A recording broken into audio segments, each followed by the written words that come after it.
반응을 해주시면 되겠습니다. 다 잘 보이시죠?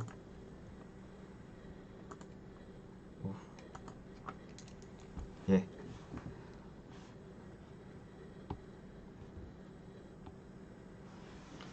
네, 그래서 이제 여기는 신촌연합 겨울 캠프 중급반이고요. 네, 뭐 이제 시작을 해도 되겠죠? 네, 신촌연합 겨울 캠프 중급반이고요. 이제 저는 다른 강사님, 그러니까 한동규 강사님과 같이 중급반을 맡게 된 연세대학교 윤인섭이라고 하고요. 그래서 저는 매주 토요일에 이렇게 실시간으로 여러분들이랑 같이 세미나를 할 계획이에요. 그래서 최대한 여러 가지 주제들을 여름 캠프 때랑 안 겹치게 하려고 노력을 하기는 했는데 이게 어떻게 잘 주제가 선정이 됐는지는 모르겠네요.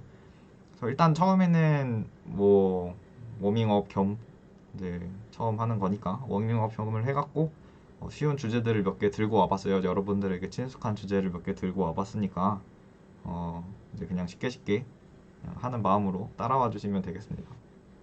그래서 제가 이전에 공지도 해드렸듯이 실시간으로 스트리밍을 하기 때문에 그리고 제가 여기다가 이제 이렇게 펜으로 뭔가 쓰면서 할 거거든요. 이런 식으로. 그러니까 이제 종이랑 펜을 같이 들고 오셔갖고 저랑 같이 문제를 고민하는 이제 그런 시간을 가지셨으면 좋겠고요. 그 다음에 저는 이제 문제 구현에 집중을 하기보다는 이제 이 문제는 어떤 식으로 접근을 하고 그다음에 이 문제를 풀기 위해서는 어떤 아이디어가 필요하고 이제 이런 것들에 좀 집중을 하려고 해요. 그렇기 때문에 구현은 뭐 사실 저는 그렇게 중요하다고 생각하지 않아갖고 네. 그래서 구현과 관련해서는 이제 제가 세미나가 끝나면 이제 세미나 때 다뤘던 문제들의 소스 코드를 공개를 할 예정이에요. 그런데 제가 파이썬은 잘 못해갖고 예, C++로 짰어요. 그러니까 혹시 파이썬을 쓰시는 분들이 계시다면 이제 C++ 약간 그 코드 리터러시를 약간 가지셔갖고 그걸 파이썬으로 임포트를 하시는 것도 필요할 것 같아요. 네, 뭐 너는 왜 파이썬 유저들 배려 안 해주냐 이러면은 네, 이제 제가 어쩔 수 없이 네, 파이썬으로 짜서 코드를 제공해드리도록 하겠습니다. 네, 근데 일단 오늘은 뭐 아마 그렇게 쉬운 어려운 내용이 별로 없을 거기 때문에 네, 쉽게 따라오실 수 있을 것 같아요. 네, 뭐 지금 다 듣고 계신 거죠? 아무도 슬랙에 반응이 없네. 네, 뭐 슬랙에 반응해 주셔도 되고, 네, 뭐 질문 있을 때 질문을 해 주셔도 되고, 네, 그렇습니다. 그래서 네, 오늘은 쉬운 문제들로 준비를 해봤어요. 네, 일찍 일찍 하고 빨리빨리 끝내도록 합시다. 스터디 자료를 직접 필기하고 싶으신가요? 아, 그러면은 제가 좀 생각을 해볼게요. 그러니까 이게 왜냐면 제가 저번 여름 때 수업 들어보신 분들은 아시겠지만 제가 스터디 자료를 미리 준비를 해드렸어요. 근데 막 그게 그렇게까지 큰 효과가 있는 것 같지도 않고 괜히 스터디 자료 보고 이건 내가 아는 내용이니까 이번 스터디는 건너뛰어야지 이런 그런 부작용이 괜히 생기는 게 아닌가 해갖고 네 그냥 일부러 그렇게 하려고 했는데 그래도 뭐 원하시면 네, 뭐 일단 알겠습니다. 네, 그렇게 하도록 할게요. 네, 그래서 일단 첫 번째 문제는 네, 가장 긴 증가하는 부분 수열 문제입니다. 그래서 같이 문제를 읽어볼게요. 그래서 한 2분 정도 드릴 테니까 이 문제를 한번 읽어보세요.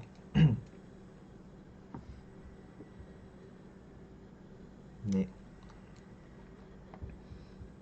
이 문제는 좀 유용한 문제인데 그래도 초급반에서도 이제 DP를 하는 걸로 알고 있어요. 그래서 초급반, 중급반 같이 들으시는 분도 계신 걸로 알고 있는데 어, 네.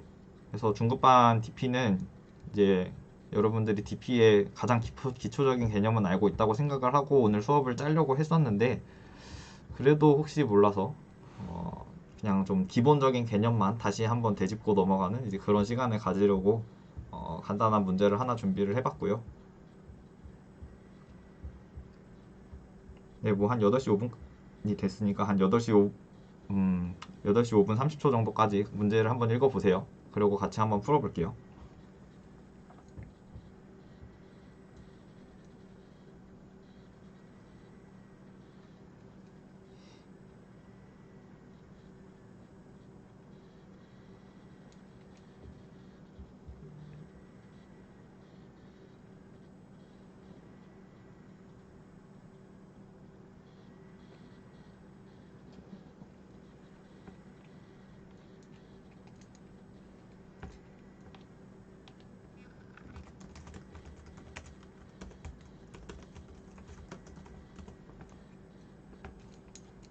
네, 그래서 문제는 한번 다 읽어보셨죠?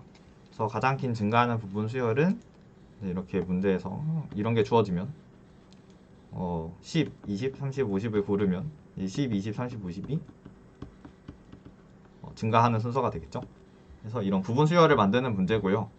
그런데 순서를 마구잡이로 섞으면 안 돼요. 그러니까 예를 들어서 나는 20을 먼저 고를 거야 하고 10, 그 다음에 이거 골라야지. 20, 30, 50 이런 식으로 고르면 안 돼요. 이건 안 되죠. 반드시 이제 주어진 순서대로 고르면서 그 중에서 일부를 골라서 가장 긴 증가하는 부분 수열을 만드는 이제 그런 문제가 되겠습니다. 그래서 이런 문제를 풀 때는 사실 제일 중요한 거는 여러 인스턴스에 대해서 실험을 해보는 거예요. 그러니까 여러 가지 예제를 만들어서 직접 실험을 해보는 거죠. 이게 왜 중요하냐면 사실 지금은 저희가 DP라는 주제를 다루고 있기 때문에 이 문제를 처음 접하실 때, 아, 당연히 오늘 뭐 제가 DP에 대해서 알려준다고 했으니까 당연히 DP를 이용해서 푸는 문제겠지라고 생각할 수가 있단 말이에요. 그런데 실전에서 이 문제를 접했을 때는 당연히 이 문제가 DP로 풀리는지 뭘 풀리는지 모르기 때문에 일단 최대한 많은 인스턴스에 대해서 실험을 해보는 게 중요해요. 뭐 예를 들어서 1, 2, 3, 4, 5, 6. 뭐 이런 게 있으면 다 고르는 게 정답이겠죠. 근데 요거 4, 3, 2, 1. 이런 게 있으면 다 못 고른단 말이에요. 이 중에서 하나만 골라서 정답을 만들 수가 있고. 그러면 2, 1, 3 같은 건 어떻게 되지? 3, 1, 2 같은 건 어떻게 되지? 이제 이런 것들을 좀 고려를 하셔갖고 최대한 여러 가지 인스턴스에 대해서 실험을 해보는 게 중요합니다. 그래서 실제로 문제를 푸실 때는 이제 이 과정에서 몇십 분을 쏟아붓는 경우도 있겠죠. 네. 오늘은 뭐 제가 간단한 문제라고 했으니까 이건 넘어갈 거고요. 그래서 나이브하게 한번 풀어봅시다. 나이브하게 풀려면 사실 이거 어려워요. 나이브하게 푸는 것도 어려운데 그래서 사실 이 부분과 실전에서 문제를 접했을 때는 이 부분과 이 부분이 가장 중요해요. 그래서 첫 번째로는 여러 인스턴스에서 실험을 하고 그러면 도대체 내가 이 문제를 어떻게 풀면 좋을까 하고 그냥 정말 생 구현을 해보는 거예요. 어떻게 하면 그냥 할 수 있을까? 그냥 뭐 이 문제 같으면은 이런 식으로 할 수 있겠죠. 10, 20, 뭐 이런 인스턴스가 주어졌다고 한다면 이 중에서 내가 일부를 고르는 경우 얘를 고르고 얘를 고르고 얘를 고르고 그러니까 이런 n개의 수가 주어졌을 때 이 중에서 부분 집합을 하나 고르는 거죠. 그러니까 부분 수열을 하나 고르는 거죠. 부분 수열을 하나 골라놓고 이제 그 부분 수열이 실제로 증가하고 있는지 이제 그거를 판단을 하는 게 이제 나이브하게 푸는 방법 중에 하나가 될 텐데요. 그냥 뭐 1, 2, 1, 2, 3 이제 이런 인스턴스가 주어졌다고 한다면 이거 하나만 고를 수도 있고 얘랑 얘를 고를 수도 있고 얘랑 얘랑 얘를 고를 수도 있고 뭐 이제 이런 식으로 부분 수열을 고르는 모든 방법들에 대해서 한번 실험을 해봐서 이제 실제로 그게 증가하는 부분 수열이 되면 이제 그 중에서 가장 긴 걸 고르면 이제 우리가 정답을 찾았다고 얘기를 할 수가 있겠죠. 그런데 이렇게 풀 수가 없어요. 왜 이렇게 풀 수가 없냐면 당연히 부분 집합을 고르는 경우의 수는 2의 n승계이기 때문에 이제 이 n승계를 골라놓고 나서 그 길이만큼 또 봐야 되잖아요. 왜냐면 실제로 증가하는지 아닌지 봐야 되니까. 네, 그래서 이만큼의 연산을 해야 되기 때문에 실제로 나이브하게 풀 수는 없겠죠. 그러면 도대체 왜 나이브하게 풀어보는 게 중요하냐라고 라고 질문을 해주신다면 이제 나이브하게 풀어보면 이 문제가 어떤 식으로 접근을 해야 되는지 보여요. 이렇게 풀어보고 나서 아 이거 2의 n승 곱하기 n으로는 안 풀리는데 그럼 도대체 어디서 줄여야 되지? 그래서 이 문제는 n 제한이 많이었나? 그렇기 때문에 이제 n 제곱 정도로 풀어야 되잖아요. n 제곱으로 풀려면은 도대체 어디서 줄여야 되지? 이제 이런 생각을 좀 해보는 거예요. 이걸 좀 더 빨리 할 수는 없을까? 이제 이런 생각을 나이브하게 풀어본 다음에 이제 해볼 수가 있는 거겠죠. 네, 그래서 좀 그 어떻게 하면 시간을 줄일 수 있는지 그거를 좀 다 같이 생각을 해보도록 하겠습니다. 그래서 이전 결과를 활용할 수 있는 방법을 생각해 볼 거예요. 이전 결과를 활용할 수 있는 방법을 생각해 본다는 게 무슨 의미냐? 근데 이제 이런 인스턴스가 주어져 있을 때 인간이라면 답을 쉽게 찾을 수가 있겠죠. 여기서부터 여기까지가 답이야. 그런데 우리는 그 컴퓨터 보고 문제를 풀게 시킬 거니까 도대체 컴퓨터가 이 인스턴스를 보고 여기가 답인지 아닌지 알 수 있는 방법이 전혀 없어요. 그러면은 앞에서부터 그냥 어떻게든 볼 텐데 뭐 가장 간단하게 생각할 수 있는 방법은 앞에서부터 보다가 10은 그냥 정답 배열에다 넣고 20은 넣고 10, 아 얘는 20보다 작네? 그러면 일단 10은 넣지 말고 30을 봤을 때는 20보다 크죠? 그럼 여기다가 넣고 50은 넣고 뭐 60은 넣고 뭐 이렇게 뭐야 답이 4가 아니었네. 답이 5네요. 죄송합니다. 네. 그래서 이런 식으로 봤을 때 아 이거 답이 오니까 답이 오겠다. 이제 이런 식으로 생각을 해볼 수가 있잖아요. 그런데 이게 사실 그렇게 쉽지만은 않죠. 왜냐면 이제 이런 인스턴스가 있을 수도 있잖아요. 그러면 앞에서부터 20을 봤을 때 20은 정답에다 넣고 15, 15는 20보다 크지가 않네. 그럼 15는 넣지 말고 10도 20보다 크지가 않네. 넣지 말고 30은 넣어야겠다. 근데 이제 이렇게 뭐 생각을 해볼 수도 있겠죠. 그런데 이때는 근데 답이 되네. 죄송해요. 15, 10, 12로 합시다. 네. 그래서 이제 12도 못 넣고 그럼 30을 넣으면은 이제 최종적인 답으로 이거를 출력을 하게 될 텐데, 근데 실제 답은 10, 12, 30으로 이루어지는 요 세 개가 정답이 되겠죠. 네, 그래서 이제 나이브하게 하는 방법은 시간이 부족해서 안 되고, 그렇다고 그냥 그리디하게, 뭐 그리디를 아직 나가진 않았지만, 아직 저희가 세미나를 하진 않았지만, 어쨌든 좀 더 그냥 직관적인 방법으로 하기에는 이제 이 문제가 그렇게 쉬운 문제가 아닙니다. 그렇기 때문에 이전 결과를 활용할 수 있는 방법을 생각을 해볼 거고요. 도대체 어떻게 하면 이전 결과를 사용을 해볼 수가 있겠냐?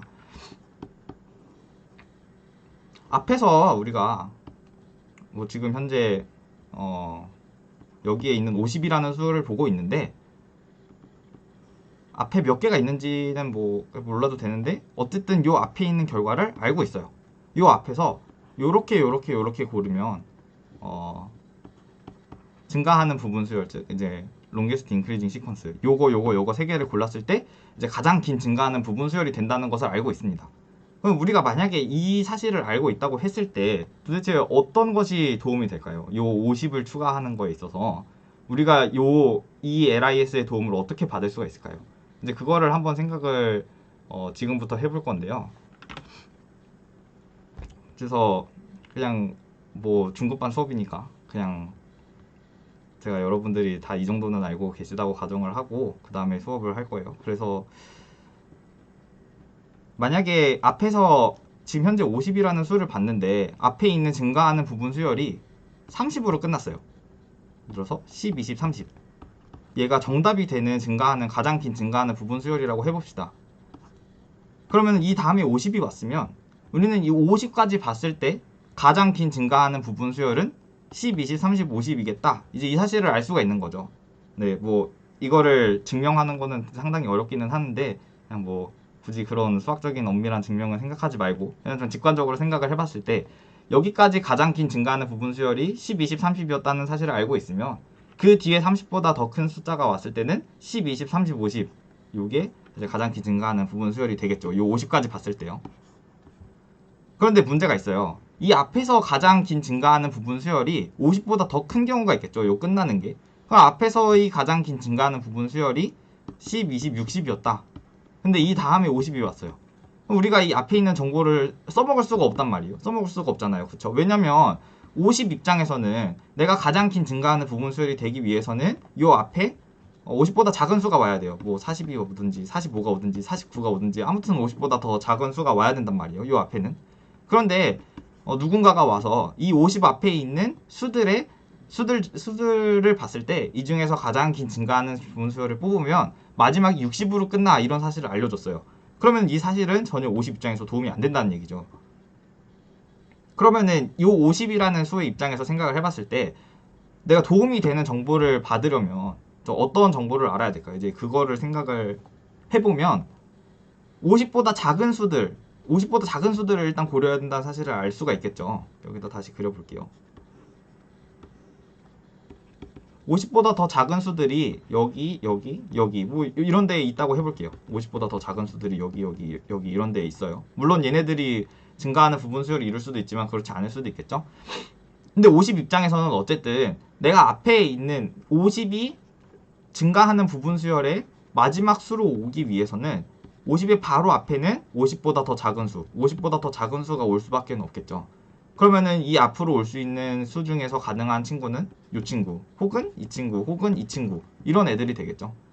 그러면은 얘네들이 각각 어떤 정보를 말해줘야 이 50이 도움을 받을 수가 있을까요? 그러면 50보다 작은 이 30이라는 애도 있고 40이라는 애도 있고 뭐 25라는 애도 있다고 해봅시다.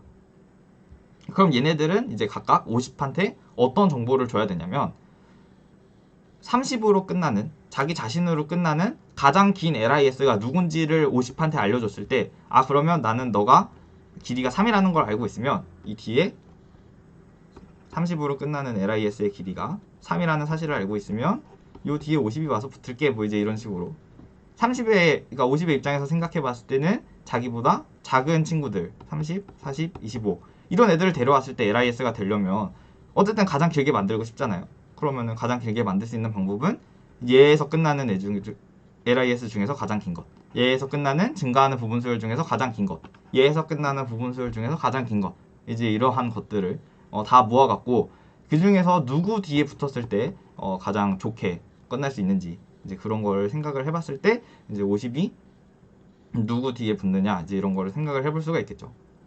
그러면은 누구 뒤에 붙느냐를 생각해봤을 때 요 각각이 주어야 할 정보는 자기 자신으로 끝나는 증가하는 부분 수열 중에서 가장 길이가 긴 것.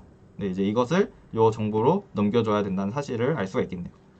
그럼 관계식은 이렇게 세워주면 되겠죠. PI를 i번째 수에서 끝나는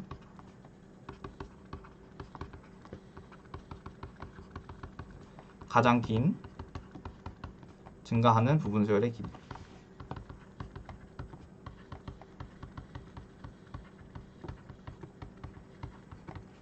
네, 그래서 DPI를 이렇게 정의를 해주시고, 그러면 DPI는 도대체 어떻게 채우면 될까요? 어떻게 채우면 되냐? 여기서 봤던 대로 채우시면 돼요. 50에서 끝나는 가장 긴 증가하는 부분 수열의 길이를 구하고 싶으면 이제 50 앞에 있는 50보다 더 작은 수들을 고려해 봐야 되겠죠?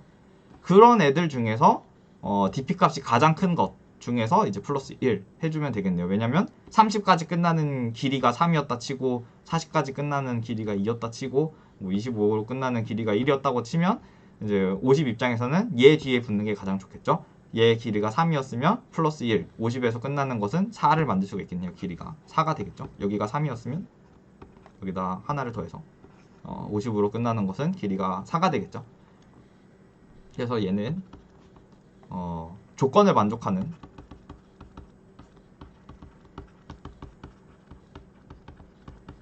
J 중에서 가장 큰 것, 조건을 만족하는 J 중에서 가장 큰 것, DP 값이 가장 큰 것에다가 더하기 1 이렇게 채워두시면 되겠네요. 그 조건이라고 하는 것은 요 배열, 주어진 배열을 뭐 A 배열이라고 해볼게요. A 배열의 i번째 수가 A 배열의 J번째 수보다는 더 큰, 이제 이런 조건을 만족해야 되겠죠. 물론 당연히 J는 I보다 작아야 되고요.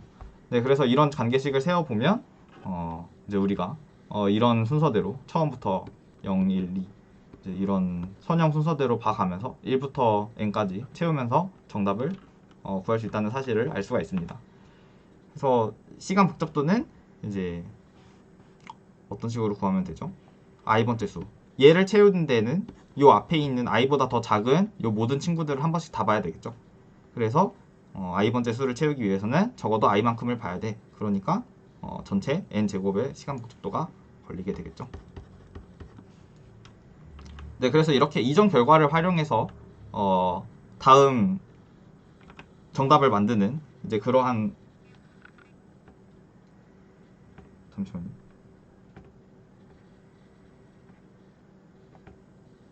네.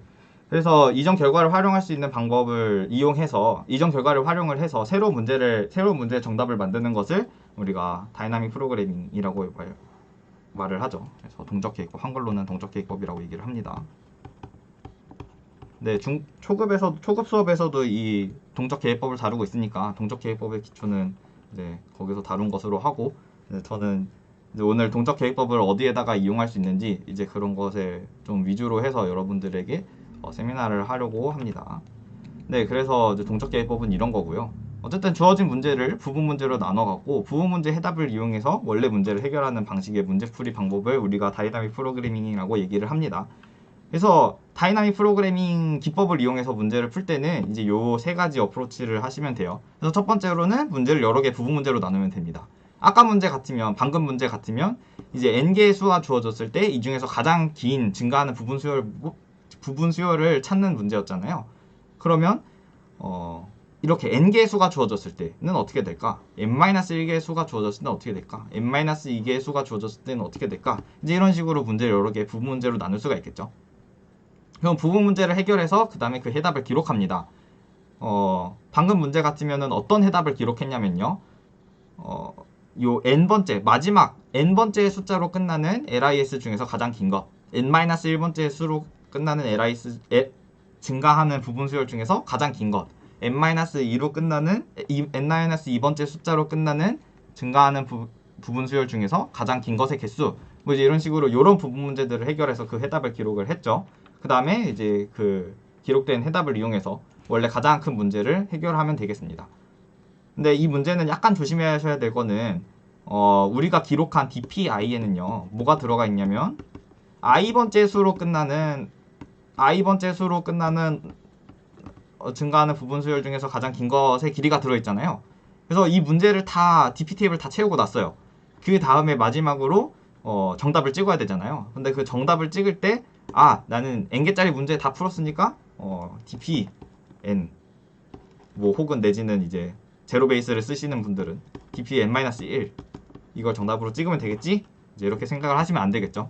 왜냐면 우리가 해결한 부분 문제는 반드시 n번째 숫자, 그러니까 즉 n-1번째 숫자, 네, 뭐 어쨌든 원베이스로 생각을 하면 반드시 n번째 숫자로 끝나는 것들 중 n번째 숫자로 끝나는 부분, 증가하는 부분 수열들 중 가장 긴 것, 우리가 그것의 길이를 여기다가 저장을 했기 때문에 이 dpn이 들고 있는 값은 n으로 끝나는 수열 중에서 가장 긴 거란 말이에요. 그런데 가장 긴 증가하는 부분 수열이 n번째 숫자로 안 끝날 수도 있겠죠.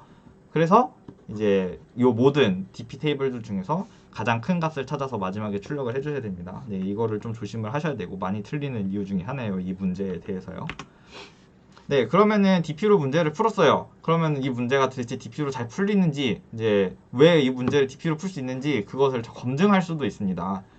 그래서 DP로 푼 문제의 답을 검증을 해보는 것도 어떻게 보면 중요해요. 왜냐면 아까도 말씀드렸지만 오늘 세미나에 등장하는 모든 문제들은 제가 여러분들에게 DP를 소개해드리기 위해서 갖고 온 문제라서 DP로 풀려요. 그런데 실제로 문제를 봤을 때는 이 문제가 DP로 풀리는지 뭘로 풀리는지 알 길이 없단 말이에요.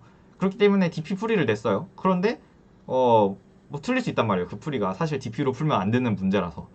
그래서 이거 DP 풀이 냈는데 왜 안 풀리지? 이제 이런 경우를, 이러한 순간을 막고자 이제 여러분들이 DP 풀이를 내시게 되면 이제 그 풀이가 실제로 이 문제가 DP로 잘 풀리는지 이것을 아주 잠깐 검증할 수 있으면 이제 더 약간 100%에 가까운 해답을 만들어낼 수가 있을 거예요. 그래서 DP를 이용해서 문제를 풀었을 때 이 문제가 도대체 왜 DP로 풀리는지에 대해서 검증을 해보려면 도대체 왜 DP로 풀려? 이 문제가. 이런 질문에 대해서 검증을 해보려면 두 가지만 기억하시면 됩니다. 그래서 첫 번째는 답으로 가능한 경우를 계산할 수가 있는지. 이건 뭐냐면요. DP 테이블을 채우는 과정에서 사실 답으로 가능한 경우가 불가능한 경우가 있을 수가 있어요. 그러면은 그 문제는 DP로 풀 수가 없는 문제가 되겠죠. 예를 들어서 부분 문제를 이렇게 쪼개놨는데 아니면 뭐 DP로 풀 수 없는 문제일 수도 있고 아니면 DP식을 잘못 세운 걸 수도 있죠. 어쨌든 이렇게 부분 문제를 쪼개놨는데 요 문제를 풀기 위해서 뒤에 있는 문제들을 생각해야 돼요. 요런 문제들을 생각해야 돼요. 이런 문제들이 있을 수 있죠. 뭐 아까 그 문제가 그렇다는 건 아니지만 이런 문제가 있을 수 있어요. 요 중간에 있는 부분 문제를 풀고 싶은데 뒤에 있는 문제들과 앞에 있는 문제들을 동시에 고려해야 돼요. 네, 이런 경우는 DP로 못 푸는 문제의 대표적인 케이스라고 할 수가 있겠죠. 여러 가지 부분 문제로 쪼개놓고 놨는데 한 부분 문제를 풀기 위해서 여러 가지 부분 문제들을 순환 참조해야 돼요. 이런 식으로. 네, 이렇게 순환 참조가 일어나는 경우는 DP식으로 뭐 적합하지가 않겠죠. 네, 이런 경우는 보통 DP식을 잘못 세웠거나 아니면 이 문제가 보통 DP로 풀릴 수가 없는 문제거나 그렇기 때문에 답으로 가능한 경우는 반드시 DP 테이블을 채우는 과정에서 계산을 할 수가 있어야 됩니다. 그리고 또 답보다 더 좋은 값이 불가능한지, 사실 DP를 푸는 문제들의 대부분은 최적화하는 문제들, 그러니까 다시 말해서 이제 최대값을 구해라 아니면 최소값을 구해라. 근데 이제 이런 문제들을 많이 풀게 될 거란 말이에요. DP를 이용해서. 왜냐면 내가 뭐 가장 좋은 뭔가 해답을 얻고 싶으니까 앞에 있는 부분 문제들을 이용해서 현재 문제를 푸는 거겠죠. 그래서 답보다 더 좋은 값이 불가능한지, 네, 이제 이런 것도 생각을 해볼 수가 있어야 됩니다. 그러니까 내가 DP로 계산한 것뿐만 아니고 다른 모든 경우들을 다 고려해 봤을 때 사실은 DP로 계산한 결과뿐만 아니라 DP로 계산한 결과가 아니고 다른 결과로 계산했을 때 뭔가 근데 이 답이 더 좋은 것 같은데 이런 상황이 일어나면 안 된다는 얘기겠죠. 그래서 이 두 가지 경우를 기억을 해두시고 DP 문제 풀이에 좀 도움을 받으시기 바랍니다. 그래서 첫 번째로는 일단 답으로 가능한 경우는 무조건 계산을 할 수가 있어야 됩니다. 당연하죠. 왜 이 경우를 계산할 수 있어야 우리가 DP 식을 이용해서 문제를 풀 수 있다는 것을 알게 될 테니까요. 그 다음에 이제 최적화, 즉 최대값이나 최소값을 구하는 문제, 혹은 경우의 수를 구하는 문제도 마찬가지입니다.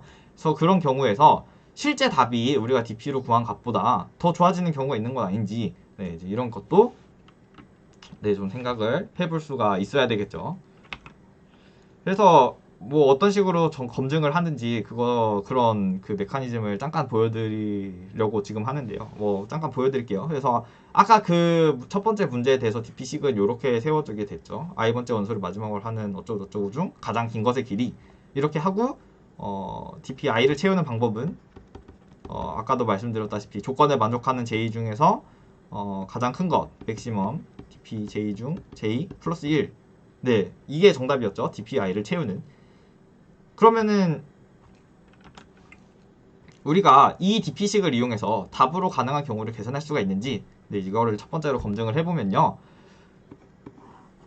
일단 우리가 문제는 LIS를 찾는 거고요. 그럼 증가하는 부분 수열 중 가장 긴 걸 찾는 문제고 그럼 어쨌든 간에 이 문제에서 증가하는 부분 수열이 되겠다.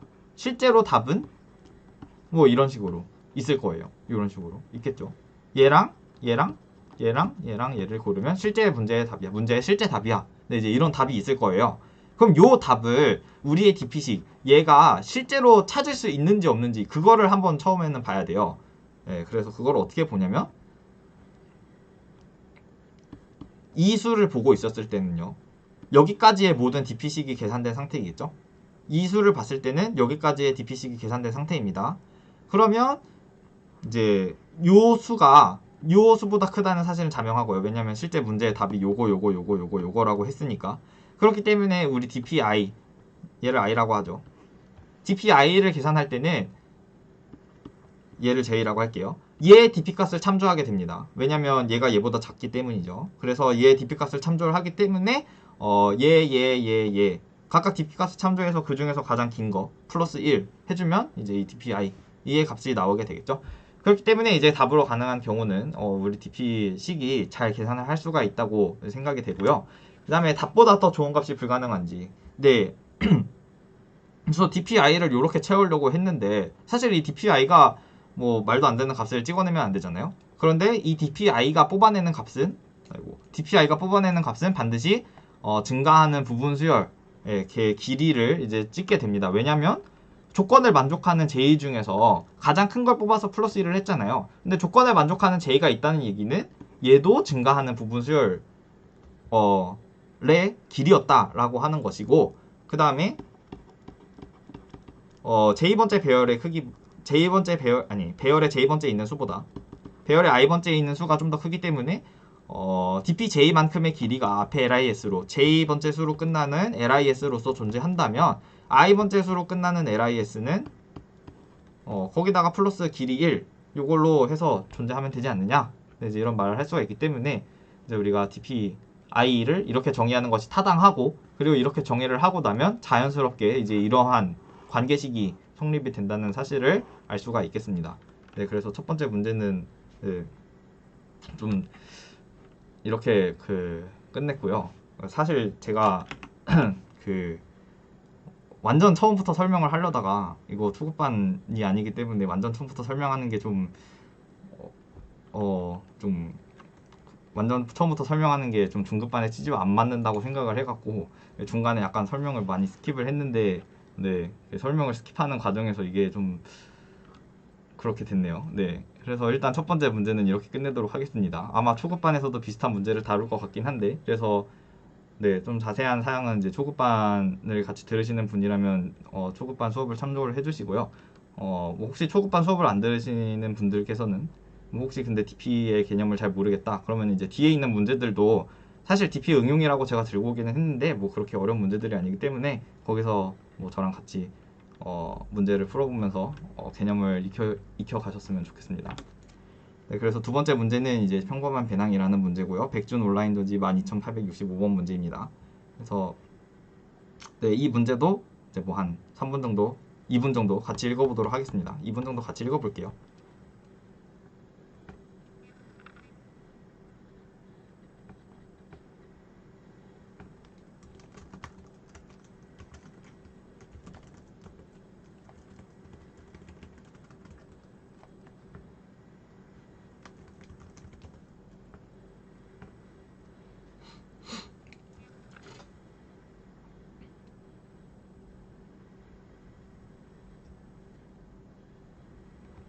네, 질문 있으신 분들은 이제 언제든지 그 슬랙 겨울 스터디 중급반 여기서 좀 해주시면 될 것 같고요.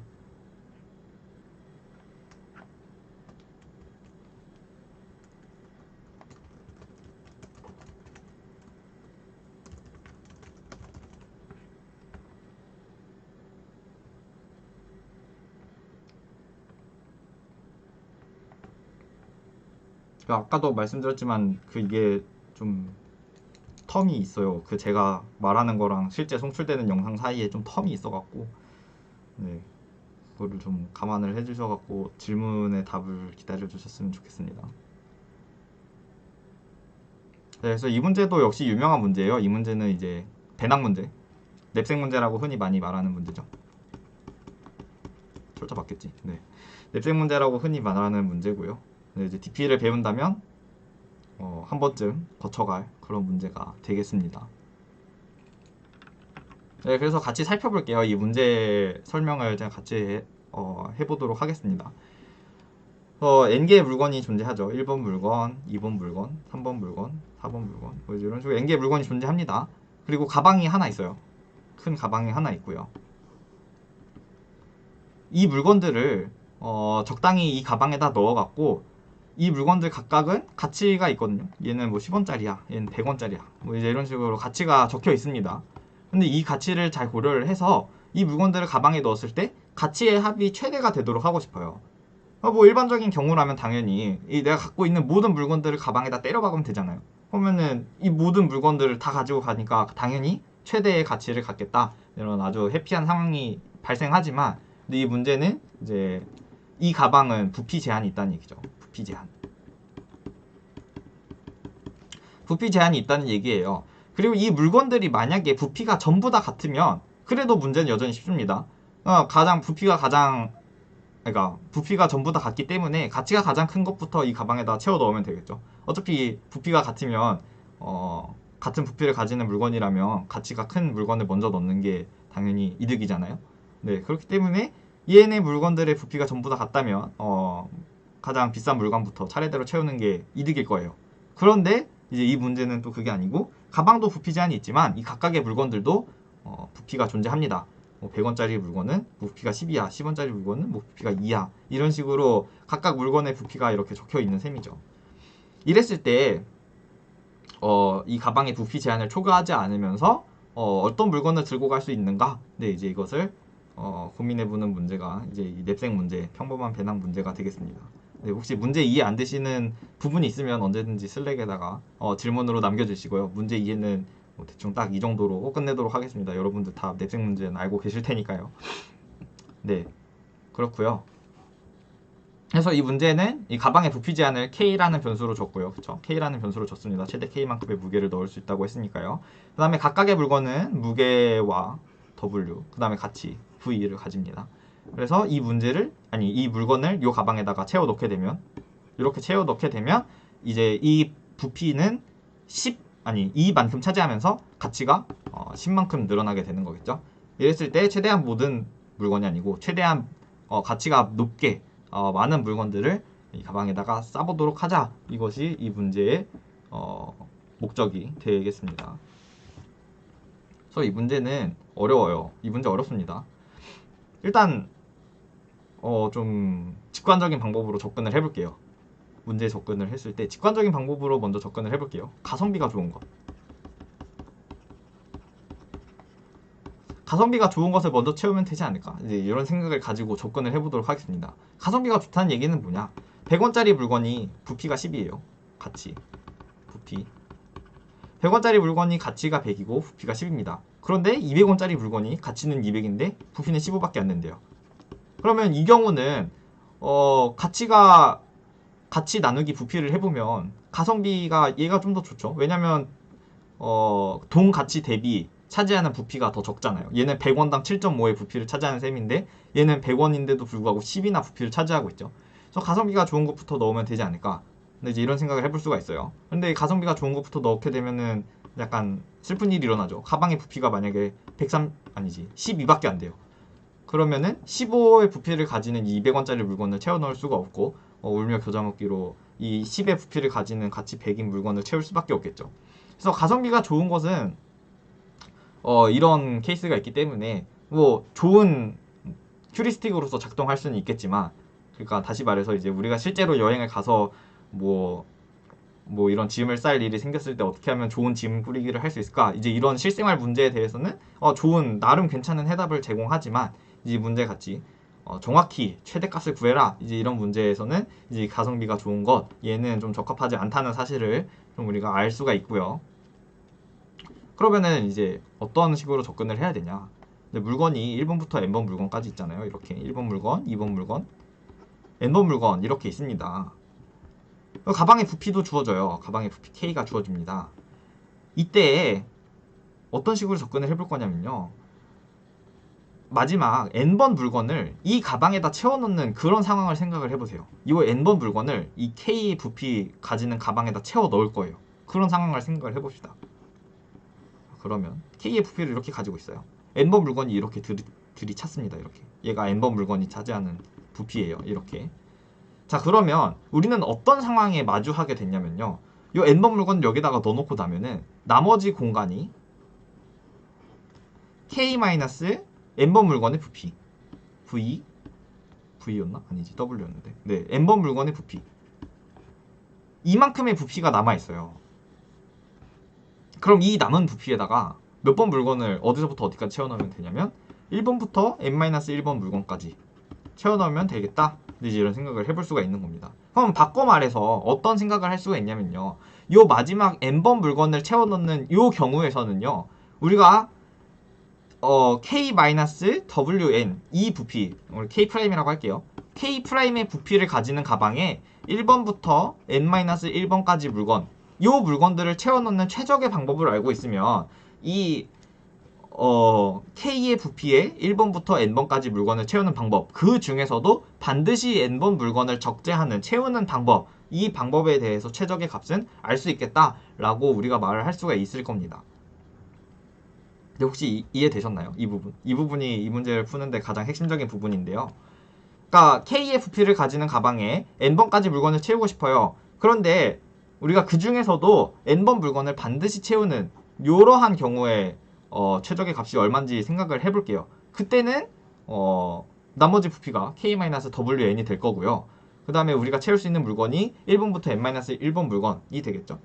그래서 이 K', 이 새로운 부피를 K'이라고 했을 때 이 K'의 부피에 1에서 n-1번까지 물건을 채우는 방법을 알고 있다면 K의 부피에 1부터 n까지 물건을 채울 때 n을 무조건 채우는 방법, 네, 그 중에서 최적의 경우를 알 수가 있겠네요.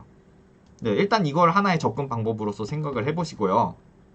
근데 문제가 있습니다. 어떤 문제가 있냐면 K의 가방에 우리가 반드시 n번째 물건을 채워야 된다는 그런 보장이 없어요. 얘 반드시 필요한 물건이어서 채우면 좋겠지만, 그런데 그냥 이 문제 같으면은 이 중에서 아무거나 골라서 채울 수가 있기 때문에 우리가 반드시 n번째 물건을 여기다 실어야 된다는 법이 없죠. 그렇기 때문에 n번째 물건의 입장에서 생각을 해보면 가방에 들어갈 수도 있고 가방에 안 들어갈 수도 있는 거예요. 그럼 가방에 안 들어가는 경우는 어떻게 되냐? K의 부피를 가지는 가방. 왜냐면 부피가 원래 K였는데 n번째 물건 안 채우기로 했죠. 그러면은 부피가 줄어들 리가 없죠. 그래서 K의 부피를 가지는 가방에 이번에는 n의 물건을 안 채우기로 결정했기 때문에 1에서 n-1번 물건을 가지고 요 K 부피를 갖는 가방을 채워보도록 하자. 이런 식으로 생각을 해볼 수가 있겠습니다. 그럼 이 경우는 어떤 값을 우리가 알면 최종적으로 K의 부피에 1에서 n번째 물건을 채울 때 n번째 물건을 채우지 않는 방법의 수를 알 수가 있을까요? 어떤 경우의 수를 알면, 어떤 최적의 방법을 알면, 어떤 방법을 알면 되냐면 K의 부피에 1에서 n-1번째 물건을 채우는 방법의 수, 요걸 알고 있기만 한다면 우리가 1에서 n까지의 물건을 K의 부피에 채웠을 때 n을 넣지 않는 방법의 수, 이거를 방법의 수가 아니지, 그 최대 가치, 이것을 알 수가 있겠네요. 뭐 당연한 얘기죠. 1에서 n까지 어떻게 싸면 최대 가치가 나오니? 근데 너 n번째 물건 넣으면 안 돼 라고 얘기를 했는데, 그럼 당연히 1에서 n-1까지로 K의 부피를 채우면 돼 라고 대답할 수 있는 건 당연한 얘기겠죠. 네, 그래서 아까 이 첫 번째 접근이랑 요 두 번째 접근을 동시에 한번 생각을 해보도록 할게요. 그러면 우리는 n번째 물건의 입장에서 생각을 해봤을 때 요 n번째 물건은 KFP를 갖는 가방에 들어갈 수도 있고 안 들어갈 수도 있습니다. 만약에 들어간다고 쳤어요. 들어간다고 치면 이때 최적의 방법은 뭐랑 같냐면 K-1 빼기 n번째 물건의 부피, 요 부피를 갖는 가방에 K- 저 뭐라고 했죠? K-1 빼기라고 했나요 혹시? 예, K 빼기 n번째 물건의 부피를 갖는 가방, 요 가방에 1에서 n-1까지의 물건을 이용해서 채우는 최대 가치, 이것을 푸는 문제랑 동치가 된다고 얘기를 할 수가 있겠죠. n을 채울 거면. 그런데 n을 채우지 않을 거면 k의 부피를 갖는 가방에 1에서 n-1건까지의 물건으로 채워라. 이제 이것과 같은 문제가 된다고 얘기를 할 수가 있겠네요. 그럼 이제 우리가 여기서 알 수 있는 사실은 뭐냐면, 지금까지 우리가 어떤 문제를 고민해 했지? 어떤 부분 문제를 풀고 싶어 했지? 이제 이런 많은 그 질문을 던졌잖아요. 어떤 부분 문제를 풀고 싶어 했냐면 뭐 K-WN의 부피를 갖는 가방에 1에서 n-1까지 물건을 채우는 방법, 이런 부분 문제에 대해서 고민을 했어. 뭐 이제 이런 식으로 여러 가지 부분 문제에 대해서 고민을 해봤는데, 그 부분 문제들이 다 갖는 공통적인 특징이 있어요. 어떤 부분 문제들의 특징이 있냐? 그 부분 문제들은, 우리가 궁금해하는 부분 문제들은 이제 어떤 성질을 갖고 있냐면 이런 성질을 갖고 있어요. i번째 물건까지 사용했을 때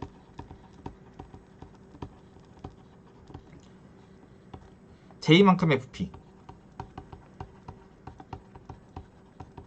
채울 수 있는 최대 가치. 네, 이제 이런 문제를 고민을 했단 말이죠. 우리가 이런 부분 문제들을 고민을 했었습니다. 왜냐면 뭐 1부터 n까지를 채울 때 n을 넣고 빼고, 넣었다면 n-1까지 물건까지 사용을 했을 때 이 부피를 채우는 최대 가치는 어떻게 되지? n을 넣지 않았다면 k만큼의 부피를 채울 건데, 이제 1에서 n-1까지 물건을 사용했을 때 최대 가치는 어떻게 구할 수 있지? 이제 이런 문제들을 우리가 지금까지 고민을 했다는 사실을 알 수가 있어요. 그러면은 요 부분 문제들을 그냥 DP로 해결을 할 수가 있겠구나 라고 생각을 하면, 이제 DP 테이블과 DP 관계식을 어떤 식으로 세워야 되는지 알아낼 수가 있겠죠. 그래서 관계식을 세워보면요, 이걸 그대로 관계식으로 사용하시면 됩니다. 이 정의를 그대로 테이블의 정의로 사용하시고요. 그 다음에 그 테이블의 정의를 이용해서 관계식을 세우면 되겠죠. 그래서 이 정의는 테이블의 정의로 그대로 사용하시면 됩니다. DPIJ. DPIJ를 어떻게 정의할 거냐면, DPIJ라는 얘기는 그러니까 DP 테이블이죠. IJ번째에 있는 DP 테이블. 이 DPIJ는 어떤 값을 가지게 하고 싶냐면, 우리가 i번째 물건까지 사용했을 때 j만큼 부피를 채울 수 있는 최대 가치, 요 값이 DPIJ에 있었으면 좋겠어 라고 우리가 정의를 할 겁니다. 테이블을 이런 식으로 정의를 할 거예요. 이렇게 테이블을 정의를 할 겁니다. 뭐 예시를 들고 싶은데 이 문제는 그렇게 어려운 문제가 아니기 때문에 뭐 예시를 굳이 들 필요는 없겠죠. 네. 그래서 이 값을 우리가 테이블에 꼭꼭 잘 채운다고 이렇게 가정을 할 거예요. 우리가 그렇게 하고 싶어요. 왜 그렇게 하고 싶냐? 그렇게 하고 싶은 이유는 뭐냐? 그렇게 하면 이 DPIJ의 값을 구하는데 도움을 줄 수가 있기 때문이죠. 이 DPIJ는 뭐였냐면, i번째 물건 1부터 i번째 물건까지 사용했을 때 j만큼의 부피를 채울 수 있는 최대 가치였어요. 그러면 1부터 i번째 물건을 사용했어요. j를 채워야 돼요. 그러면 두 가지 경우가 있겠죠. DPIJ를 채우는 방법 두 가지 경우가 있어요. 첫 번째, i번째 물건을 쓰지 않을 경우가 있겠죠. i번째 물건을 쓰지 않는 경우는 i번째 물건 안 쓸 거니까 1부터 i-1번째 물건만 고민하면 되잖아요. 요 물건까지 사용했을 때 어떤 부피를 채워야 되냐면 j만큼의 부피를 그대로 채우면 됩니다. 근데 이제 이 최대 가치를 우리가 요 dpij 다라고 얘기를 할 수가 있겠고요. i번째 물건을 쓰지 않을 거면요. i번째 물건을 쓸 거다. i번째 물건을 쓸 거면 i번째 물건의 가치는 일단 vi이기 때문에 요 가치가 일단 더해지고요. 그 다음에 여기다가 i번째 물건 이미 썼으니까 또 쓸 수는 없죠. 그래서 i-1번째 물건을 j-wi 예, 요 부피에다가 채우는 방법을 쓰겠다. 이렇게 우리가 얘기를 할 수가 있겠죠. 그래서 첫 번째 경우는 dpi-1, j 네, 이제 이런 경우가 되겠고요. 요만큼의 답이 되겠고요. 이게 첫 번째 경우에 대한 해답이 되겠고요. 최대치가 되겠고요. 옵티멀이 되는 거죠. 두 번째 경우에서는 이제 요게 두 번째 경우에서의 최대치가 되겠네요. 최대 가치가 되겠네요. 그리고 우리가 1부터 i번째 물건을 사용할 거라면 반드시 두 가지 경우밖에 없어요. i번째 물건은 쓰거나 안 쓰거나, n번째 물건은 넣거나 안 넣거나 두 가지 경우밖에 없죠. 넣는 경우는 이렇게 구할 수 있고요. 안 넣는 경우는 이렇게 구할 수 있습니다. 그래서 우리가 모든 경우를 다 봤다는 것을 알 수가 있고요. 그렇기 때문에 dpij를 구할 때에는 이제 첫 번째 요 값, 두 번째 요 값을 구한 다음에 이 중에서 최대값을 택해서 dpij에다가 넣어주시면 되겠습니다. 라고 얘기를 할 수가 있겠네요. 그래서 우리가 이렇게 dp 테이블을 정의를 했고요. dp 관계식을 이런 식으로 정의를 했습니다. 그래서 이 문제는 뭐 제가 다시 쓸게요. dpij 얘는 맥시멈이에요. 어떤 맥시멈이냐면 dpi-1 j 이 값과 vi 더하기 bi-1 j-wi 요 두 가지 값 중에서 이제 맥시멈 값을 취해갖고 dpij 여기다가 넣으면 되겠죠. 네, 글씨가 왜 이렇게 대각선으로 됐는지는 잘 모르겠지만 네, 제가 쓰다 보니까 대각선으로 글씨를 날렸네요. 네, 그래서 dpij는 이러한 점화식으로 채울 수가 있었습니다. 네, 물론 그거 중요해요. 그거 중요합니다. 뭐가 중요하냐? 그 초기 조건. 초기 조건 중요하겠죠. 네. 그 제기함수 풀시던 제기함수를 많이 풀어보신 분은 아시겠지만 초기 조건이 없으면 dp는 말짱 꽝이죠. 왜냐면 우리가 이렇게 그 재기적으로 dpi-1의 값을 참조하게 될 텐데 이것이 계속 줄어들다 보면은 언제까지 줄어들게 할 거니 이제 이러한 값을 우리가 알려줘야 되겠죠. 최적의 값이 그러니까 그 초기의 값이 어떤 값이 돼야 되겠니 이제 이런 걸 알려주면 되겠습니다. 그래서 뭐 그냥 간단해요. 일단 부피가 마이너스가 되면 안 되겠죠? 네, 부피가 마이너스 1이 되는 순간 이제 이 dp 값은 불가능한 값이야 라고 알려줘야 됩니다. 그러니까 요 dp 값에 접근을 할 때 요게 마이너스가 되는 순간 이건 이미 불가능한 값이죠.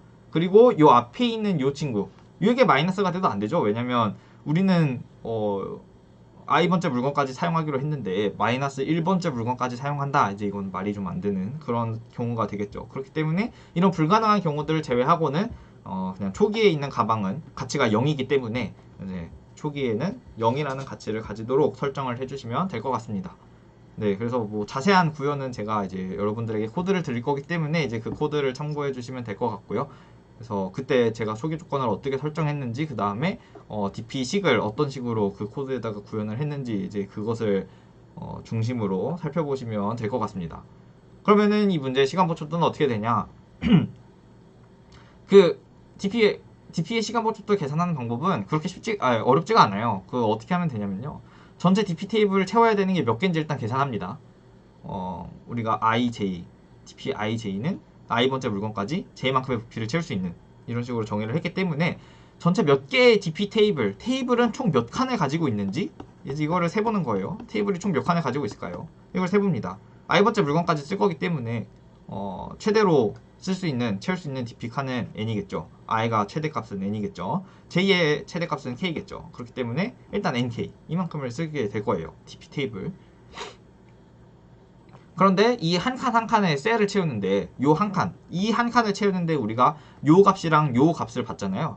이 두 가지의 딱 값만 보고 그 다음에 이 두 개의 맥시멈을 취해서 여기다가 집어넣기 때문에 이 한 칸을 채우는 데에는 두 번의 참조만 있으면 됩니다. 두 번 참조했잖아요 지금. 그리고 두 번의 연산만 하면 되죠. 덧셈과 맥시멈 두 번의 연산만 하면 되기 때문에 이 한 칸을 채우는 데는 상수 시간이 들어요. 그래서 전체 nk개의 개수를 가지고 있고요. 각각을 채우는 데 상수 시간이 들기 때문에 이 문제의 전체 시간 복잡도는 5nk다 이렇게 얘기를 할 수가 있겠습니다. 네, 만약 이 문제에서 K가 커지면 배열 사이즈가 너무 커져서 DP로 못 풉니다. 네, 제가 DP 테이블의 가격 잠시만요. 일단 위에 있는 질문부터 먼저 대답을 해드릴게요. 이 문제는 사실 그래서 그 제가 지금부터 또 말씀을 드리려고 했었는데요. 그 이 냅색이라는 문제는 그 NP 하드에 속하는 대표적인 문제예요. 네, NP 하드에 속하는 대표적인 문제입니다. 이 NP 하드에 속한다는 얘기는 뭐냐?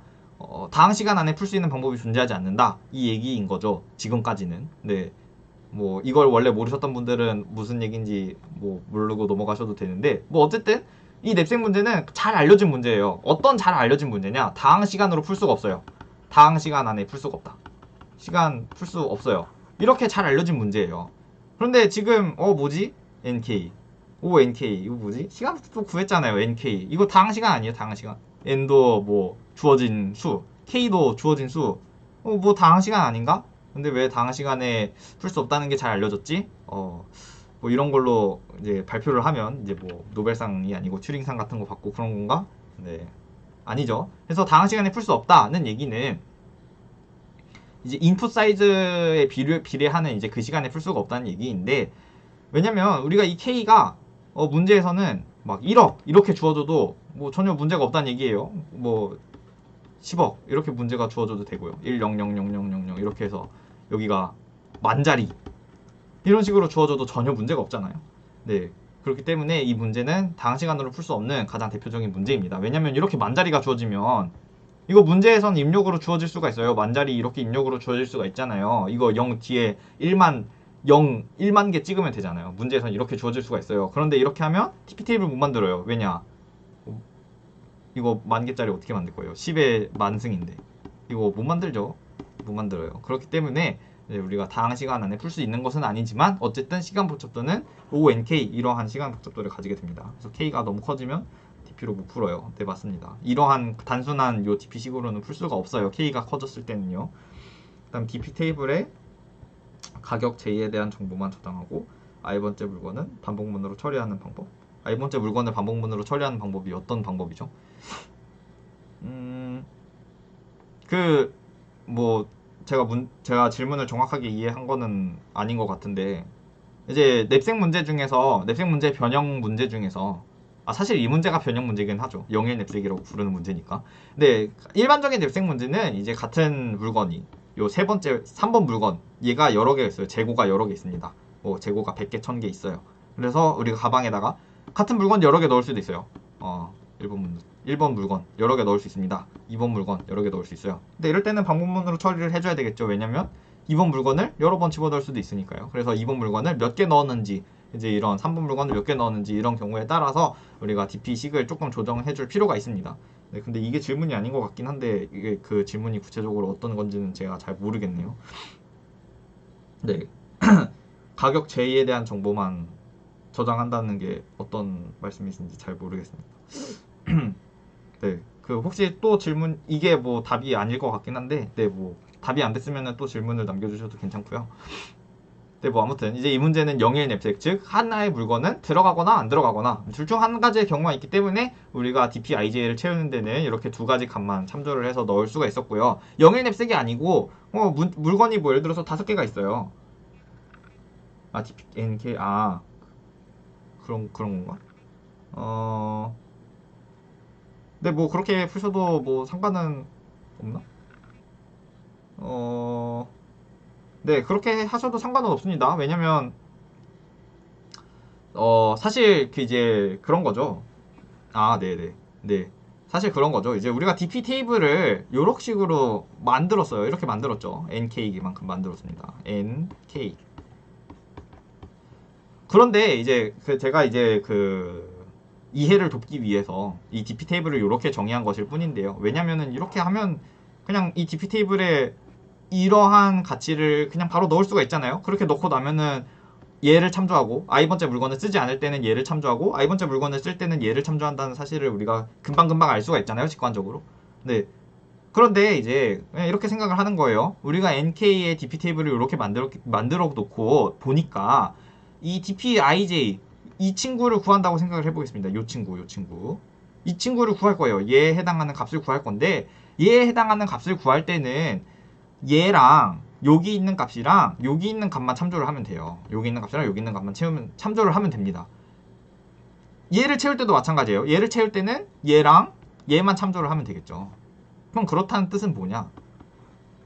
우리가 이 DP 테이블에 i번째 행, 요 값, 이 행, i번째 행, i번째 행? 예, i번째 행을 채울 때는, 요 i번째 행을 채울 때에는 우리가 어떤 값만 필요하냐면 i-1번째 행, 이 행만 필요합니다. 요 행만 필요하겠죠. 이 행만 필요해요.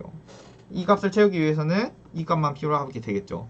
그렇기 때문에 실질적으로는 여기 있는, 그러니까 이 순서대로 테이블을 채운다면, 이 순서대로 테이블을 채운다고 했을 때는요, 이 행을 채울 때, 지금 현재 보고 있는 행을 채울 때 이 바로 전 행의 정보만 필요하지 이 앞에 있는 정보들은 통째로 날려도 상관이 없어요. 이 앞에 정보는 전혀 필요하지가 않죠. 지금 잘 보시면 i를 구할 때는 i-1, i-1 얘네 둘만 이렇게 잘 접근을 하고 있기 때문에 우리가 i번째 행을 구할 때는 i-1번째 이외에 다른 행의 정보는 필요가 없습니다. 그리고 우리가 DP 테이블을 요 순서, 이 순서로 채울 거기 때문에 이제 앞에 있는 요 이미 채워놨던 정보들은 뒤에는 전혀 쓸모가 없게 되는 거죠. 그렇기 때문에 굳이 2차원으로 그 배열을 선언 안 하고 1차원으로 배열을 선언한 다음에 이제 요 행을 반복문으로 돌려서 이제 그러한 문제풀이 방법을 하셔도 상관없습니다. 네, 그거는 뭐 당연히 상관이 없죠. 똑같은 각행 역순으로, 아, 네, 그러네요. 각행을 역순으로 채워야 된다고요? 역순으로 채워야 되나요? 아, 그런가요? 그 일반적인 채우는 방법 말씀하시는 건가요? 아니면은 어떤 방법 말씀하시는 거죠? 그 지금 현재 메모아이제이션 방법을 쓰고 있지 않기 때문에 채우는, 왜냐면은 네, 그 동규님, 네네네네, 예, 맞습니다, 맞습니다. 네, 네네네, 네, 맞아요. 네, 맞습니다. 네, 맞습니다. 네, 이거는 그냥 구현의 문제이기 때문에 이게 지금 뭐 이해가 안 되시는 분들이 계셔도 뭐 딱히 크게 문제되는 부분은 없고요. 네, 지금 나온 말들이 이제 어떤 말들인지 이제 살펴보면요. 제가 아까 이제 i번째 행을 채우는 데는 i-1번째 행의 정보만 필요하다고 했잖아요. 그렇기 때문에 i번째 행을 채우고 싶어요. 그러면은 그냥 앞에 있는 하나의 행 정보만 남겨놔요. 그래서 행 2개만 가지고 계속 채우도록. 그러면 i 플러스 1번째 행을 구할 때는 어떻게 하느냐? 배열 2개를 준비한 다음에, 이거 쓸데가 없네. 네.